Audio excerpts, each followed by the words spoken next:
أعوذ بالله من الشيطان الرجيم بسم الله الرحمن الرحيم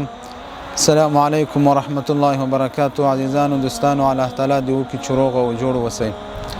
د قرآن کریم دی ترجمه خبره کده سورة الغاشیه کی پروردگار عالم فرمایي أعوذ بالله من الشيطان الرجيم فذكر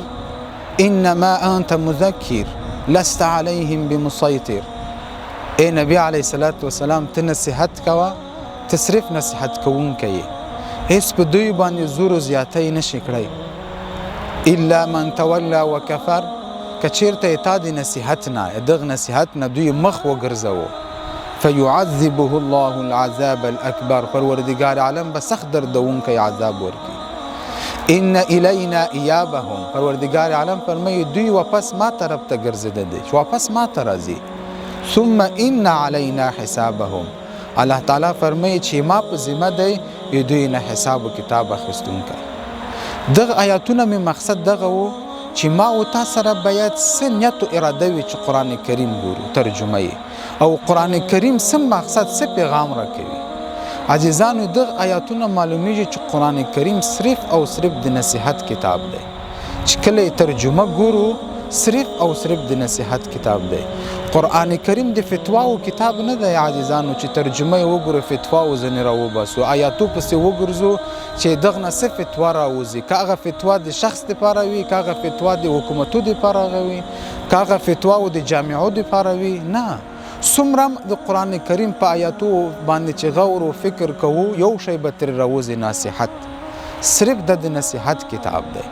د فتواو کتاب نه دی عزیزانو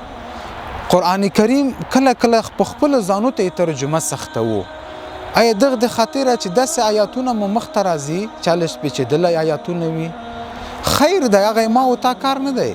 هغه به د علماو کار دی چې کله پښتنه راته پیدا شي په ځینې آیاتو باندې مو سر خلاص نه به د علماو نه پښتنه کوو چې دغه آیاتو مطلب څه دی نو یو موږ سره باید داسې ذهنیتونه موجود وي ما او ته نیت او اراده دغه وي چې زه قرآن کریم ترجمه ګورم زه د خپل ځان اصلاح وکم د خپل عمل اصلاح وکم د خپل فکر اصلاح وکم خپل ځان دغه مجبور کوم چې زه په د پروردگار عالم په کائناتو باندې سوچ او فکر وکم دغه آیاتونه صاف معلومیږي عزیزانو تکراری درته وایم چې قرآن کریم صرف د نصیحت کتاب دی قرآن کریم بعضې وخت په خپل ځانو ته ځینې سوالونه ځانو ته پرته کوو سختوي قرآن کریم چې شروع کو الف لام میم را د حروف مقطعات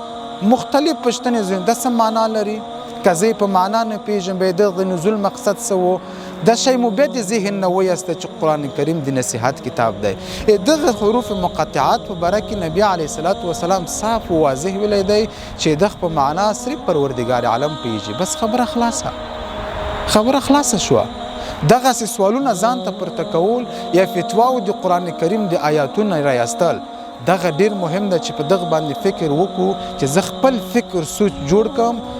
د قرآن کریم په ترجمه باندې خو زه د خپل نفس اصلاح وکم د قرآن کریم په ترجمه باندې زه دغه سوال حل کم چې زه ولې مسلمان یم قرآن کریم نازل شوی دغه لپاره د خالد د فضیلت لپاره عزیزانو تیرو ویډیوګانو کې ما دا خبره در سره شریکه چې خالد د فضیلت لپاره نه ده نازل شوی د قرآن کریم د نزول مقصد دغه دی چې زه و تا پې پوه شو او قرآن کریم صرف د نصیحت کتاب دی عزیزانو نصیحت کله انسان ته ګټه رسوي کله دا نصیحت ما و تا په فایده تمامیږي د نصیحت خپل اصول دی عزیزانو دوستانو نصیحت همیشه ډیر دغه جمله ډیر ښایسته جمله دی ډیر خوند کی خو ګټه ایغ وخت رسوي چې کله په نصیحت پوه شو او نصیحت ما و تا په ذهن کې وي نصیحت ایغ وخت ګټه رسوي که د انسانانو نصیحت وي که د مور و پلار اولاد ته نصیحت وي که د دوستانو نصیحت وي یو بل ته